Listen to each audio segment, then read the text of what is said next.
as you know, we have been talking along the lines of rediscovering the lost you. That in essence is our theme for these past couple of months, and I don't foresee it changing anytime soon. But nevertheless, we've been talking about the practical and the necessary ways that we tap into the realization of who God has called us to be as kingdom citizens. And the first thing first is identity. If we don't know who we are as God's agents on earth, we're going to fail to fully realize everything that he wants us to realize. Oftentimes we get tricked and we get duped into believing that we are not who God has called us to be.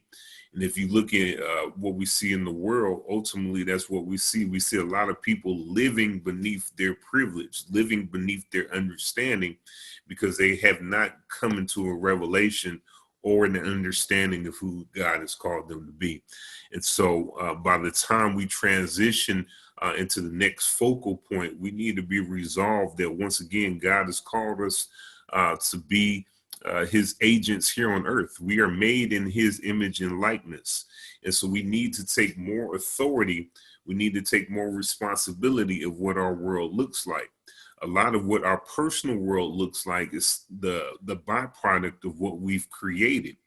Once again, there's power in our words. And so if we're not mindful of the power that we have, ultimately we'll have a lot of chaos around us, and we'll begin to start blaming the adversary. We'll be blaming all of these other social issues without failing to realize that a lot of what we see is, once again, what we have created with our words. And so last week we were talking along the lines of who strengthens the strong. And I want to continue in that vein even on tonight. The first thing first, in a lot of cases, and this is something that you're going to have to examine within yourself. In a lot of cases, you're the go-to person. When people need support, when people need advice, they come to you. And so we might not have an issue with giving, but a lot of time our struggle with it is with our ability to receive. And so the danger is that if you're always in this place of giving, never receiving, you're going to find yourself feeling burnt out. And then you're also going to begin to resent the people who've been coming to you asking you for help. And so last week in the example that we used Jesus and we used David. And both of them were experiencing these critical life crises. They were in difficult positions in their life. David, his family had been kidnapped. And not only his family, but the people that he was leading, the men that he was leading, their families had been kidnapped. And here they are, they're talking about stoning him to death. And then in Jesus's story, Jesus's cousin was just murdered. The man who literally, for lack of better words, he kind of opened the door for Jesus's ministry. He was the forerunner. And so he was murdered. And so we find these men, we find these characters in these life crises, and the question that had to be answered is, who strengthens the strong? They were the go-to people, but they were in themselves in a difficult situation. And the revelation is that they both had an understanding of what it meant to encourage themselves in the Lord. What we saw David seeking the face of God, encouraging himself. And if you read further in the text, David is given instruction on how to recover all. And then even Jesus, he knew to pull himself away to a secluded space to spend time with the Father so that he could be prepared for the next set of challenges, the next set of expectations to meet him, because he himself still had a work that he had to complete. And so tonight, like I said, we're going to be talking along those lines. I'm going to be doing a lot of reading tonight. So I'm not going to be sharing my screen that much. I probably won't be sharing my screen at all. And so if you're taking notes, I want to encourage you to do just that. I'm going to be starting at Matthew 16, and I'm going to be reading verses 13 through 16. And for those who are taking notes, tonight we're going to be talking about the principle of access. The principle of access. All right, so I'll give you all a second to get there. And as you're getting there, I want to say this, that like I said, I'm emphasizing the word principle. And what I mean by that is that this is not a law. I need you to hear that, because, sometimes there are biblical laws, there's spiritual laws. This is a principle, which really means that you can choose to do it or not. You're not going to go to hell if you don't do it, but your life might feel like hell if you choose not to do it. Okay. All right. So Matthew 16, starting at verse 13, and it reads, "Now when Jesus came into the district of Caesarea Philippi, he was asking his disciples, 'Who do people say that the Son of Man is?' And they said, 'Some say John the Baptist, and others Elijah, but still others Jeremiah or one of the prophets.' He said to them, 'But who do you say that I am?' Simon Peter answered, 'You are the Christ, the Son of the living God.'" And so, like I said, tonight we're talking about the principle of access.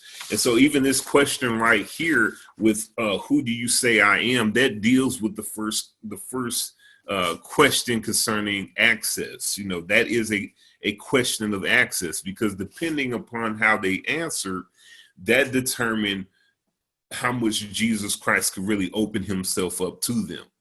Because for lack of better explanation, if he would have been limited in their eyes to serving as one of those prophets, if he was just one of the guys, then that would be the fullest extent in which they could receive from him.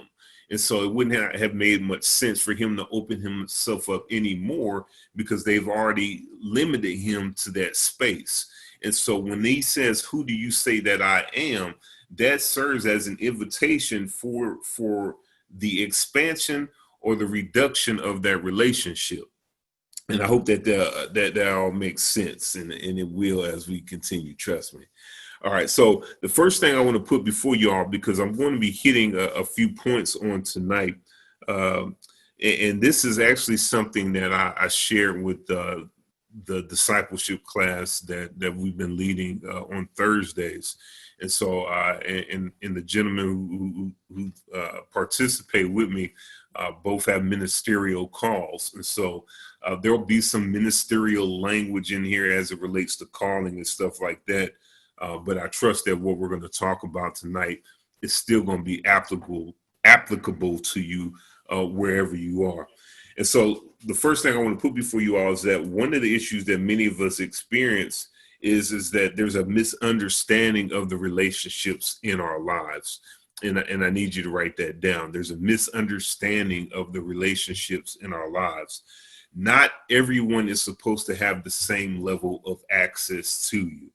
That doesn't mean that we lock ourselves in rooms and we hide, and the only people who can touch us are friends. But it does mean that we have to manage and we have to examine to what capacity we allow people exposure to some of our stuff. If you remember, about 2 weeks ago, we went over guarding your gates, and we talked about the eyes, the ears, and the mouth all being a type of gate. And here's the significance of that lesson in contrast with tonight's lesson. If you give too much access to the wrong people, your heart can become tainted and your energy can be taken. And so, I don't know about you all, but I'll say this for myself.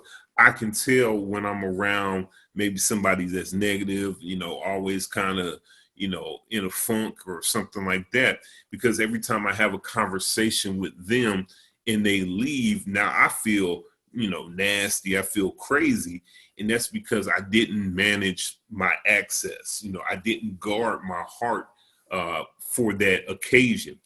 And let's be honest, we know people that pretty much every time when we talk to them, it's going to be something, it's going to be, the worst day ever. You know what I'm saying? The dog got stolen, the bike got 2 flat tires, and this is not me saying we don't converse with them, that we don't love them. It's just me saying that you have to start guarding yourself for what you perceive or what you believe the outcome of that conversation to be. And so I'm encouraging you to use discernment in those moments. And so here are a few of those principles that, like I said, I wanted to share.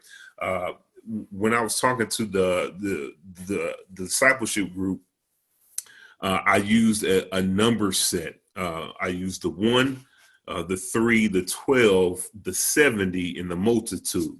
And so we're going to talk about 5 different groups as it relates to the principle of access.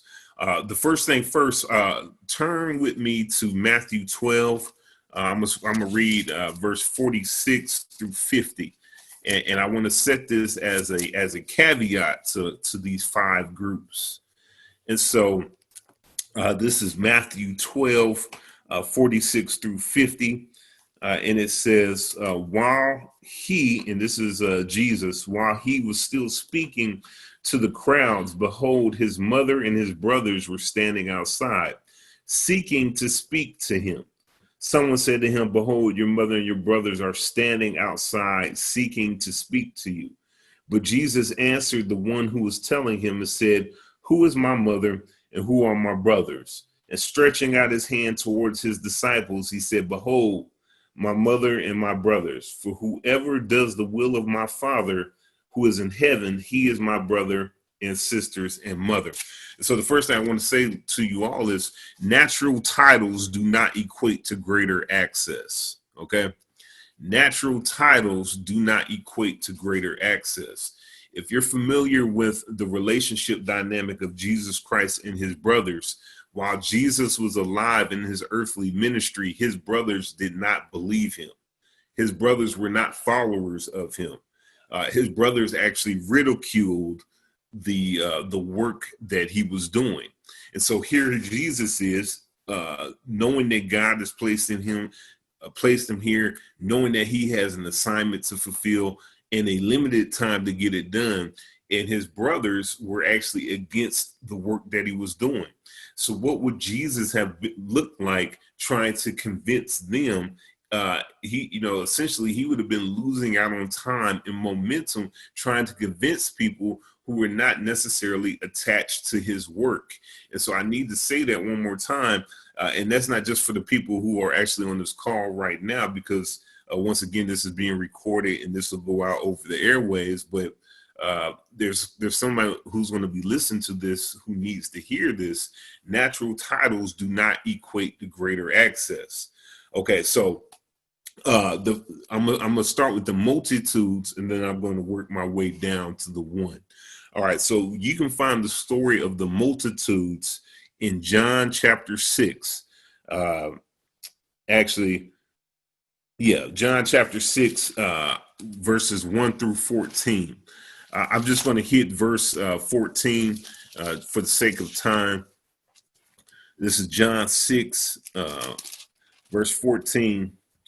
And this is after Jesus had fed the 5,000. So once again, I'm talking about the multitude. This is what the multitude said. Actually, this is verse 14. Excuse me, y'all. Therefore, when the people saw the sign which he had performed, which was the feeding of the 5,000, they said, this is truly the prophet who has come into the world. Now, the multitude, these are the people that you can inspire, okay? And I need you to hear that. The multitude is the group that you can inspire. I'll be 100% honest with you. Some of my closest friends are a part of the multitude. They are not, in the other categories that we're going to address. And what I mean by that is that I know that I inspire them, but they are not compelled to be a part of any other things that I'm a part of or any other things that I'm doing. And that's okay. That's not a knock. It's just me recognizing that before I start exhausting all of my energy, that I cannot get them beyond the inspiration phase. And so there's some people that, hey, you're just going to have to give them some advice. trust that the advice makes sense, and trust that, they can do something with the motivation. Trust that, as they watch your life, that what you're doing is inspiring them to become better.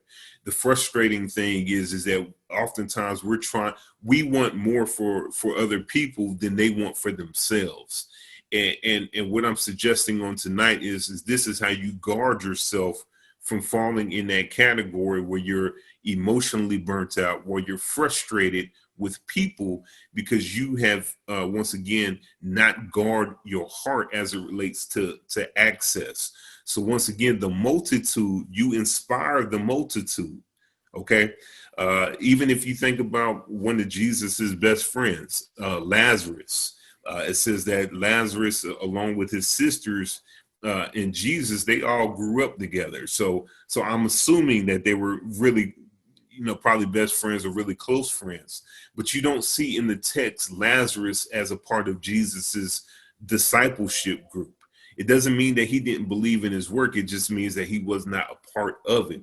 And so once again, Jesus inspired him, but the expectation was not for him to be, one of these other people in these other groups.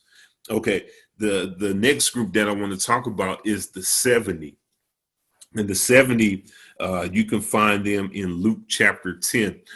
The text talks about Jesus sending out groups in twos. The text says either 70 or 72. But long story short, if you are a minister, this is for the ministers, the people who are called to a work. These are the people that you train. These are the people that you teach. And these are the people that you equip. Essentially, you have developed them to such a degree or to some capacity that you're confident that they can go out and echo what it is that you have already imparted into them. All right. The next group, I'm going to actually read this. This is the Great Commission. You can find this in Matthew 28. And like I said, I'm going to do just a little reading tonight, hoping that this is registering and that you're finding yourself somewhere in these stories. This is Matthew 28, verse 16 through 20. But the 11 disciples proceeded to Galilee, to the mountains which Jesus had designated. When they saw him, they worshiped him, but some were doubtful. And Jesus came up and spoke to them, saying, all authority has been given to me in heaven and on earth. Go therefore, make disciples of all the nations, baptizing them in the name of the Father and the Son and the Holy Spirit, teaching them to observe all that I commanded you. And lo, I'm with you always, even to the end of the age. And so I say the 12, even though at this time Judas had died, because ultimately in the text, I believe it's in Acts 1 or 2, that the apostles actually they replaced Judas with another apostle. And so long story short, this group right here, this 11 or this 12, these are the people that you can leave your work to, meaning in your absence, in your transition, if you're not here, they can run with whatever it is that you had given them, and you can trust that they're going to build upon what you've given them. Okay. And then here's the third, and here's how it all starts to relate back to personal relationships. The fourth, the next to the last group is the Mount of Transfiguration, and you can find that story in Matthew 17. Long story short, Peter, James, and John, they all go on the Mount of Transfiguration with Jesus. And it says that Jesus's disposition had changed. He was glowing. And one of the significant things about this is that they saw Jesus as he was, meaning that he was transparent. The issue is a lot of times we're transparent with the wrong people, or we're transparent with too many people. Not everybody needs to know your stuff, because once again, not everybody is designed or capable of carrying your stuff. And so when I'm transparent, ultimately what I mean is I'm able to share my struggles. I'm able to share my difficulties with people, and I can trust that they're able to hold on to it. Because the text says that Jesus told them not to say anything until a later time, essentially until he ascended, where they allowed and given permission to share what they had saw on the Mount of Transfiguration. And so my question to you is, who do you have that you can trust with your stuff? Because as it relates to who strengthens the strong, while it's necessary and it's vital for us to be able to encourage ourselves in the Lord, God has also placed people in your life for specific reasons. And those people do have the capacity to handle your stuff. It's just up to you to identify who those people are. And so, through their consistency, through their track record, through their maturity, that should serve as some of the indicators that allows you to open yourselves up to them, knowing that one, you can take confidence in your ability to be able to confide in them, but two, they may also be in a position where they can help you with what you're going through. All right. The fifth one is the one. So I've talked about so far the multitude. I've talked about the 70. I talked about the 12. I talked about the 3, and now I'm going to talk about the one. If you would turn with me to John 19.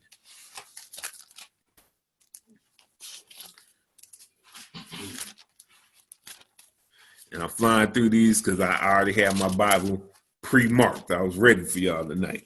All right. So John 19, I'm reading verse 25 through 28. It says, therefore the soldiers did these things, but standing by the cross of Jesus were his mother and his mother's sister, Mary, the wife of Clopas, and Mary Magdalene. When Jesus then saw his mother and the disciples whom he loved standing nearby, he said to his mother, woman, behold your son. Then he said to the disciple, behold your mother. From that hour, the disciple took her into his household. The one is the person that you can trust with matters. You can trust this person with what matters to you. Okay. So the 3, you can trust them with yourself, but the 1, you can trust them with what matters to you. So Jesus, looking at his mother and looking at John, his disciple, says, mother, behold your son, son, behold your mother. And essentially what he was saying is, John, I trust you with now watching over my mother. Now, the funny thing and the interesting thing is that his mother had other sons, because I just told you that Jesus's brothers didn't believe in his ministry. But the reality is that Jesus trusted John with what was important to him more than he did his brothers. And so you got to ask yourself, who are the people in your lives that if in your absence, you can trust them to carry on with your stuff in the same manner that you would if you were still overseeing it. Essentially, who can I trust with what's most important to me? And you have to find those people in your lives. And so I said all that to say this: you don't want to find yourself being burdened or burdening someone with stuff that they aren't meant to carry. At the end of the day, some people are just meant to be your buddy. Some people are just meant to be bro. Some people are just meant to be sis. And there's nothing wrong with that. But when we start to, when we're not examining, when we're not considering what a person's capacity is, what we do is we set ourselves up with frustration. We wonder why people have these poor images of us and why all of our secrets are out here on the streets. And it's because you've given the wrong people access.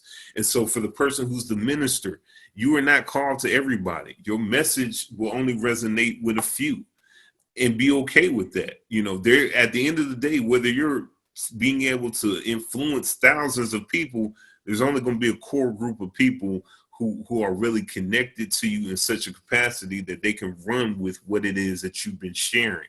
And then even as it relates to family dynamics, once again, there's people that you can trust, with your stuff. And there's not always going to be somebody who's of the same family tree. And that's okay.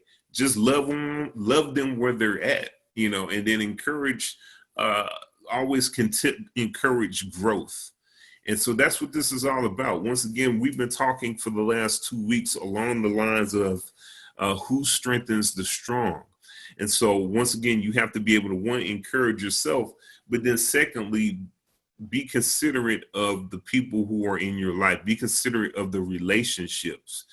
I said all that to say this, is that when you're considerate of the relationships, when you understand relationship dynamics, then that relationship can grow and it can flourish in its full capacity because everybody understands their role.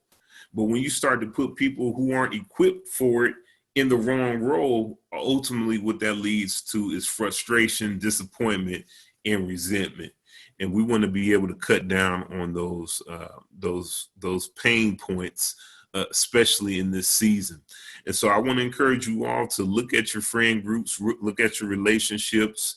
And like I said, this is a message of grace because, a lot of times we get mad that certain people are doing certain things.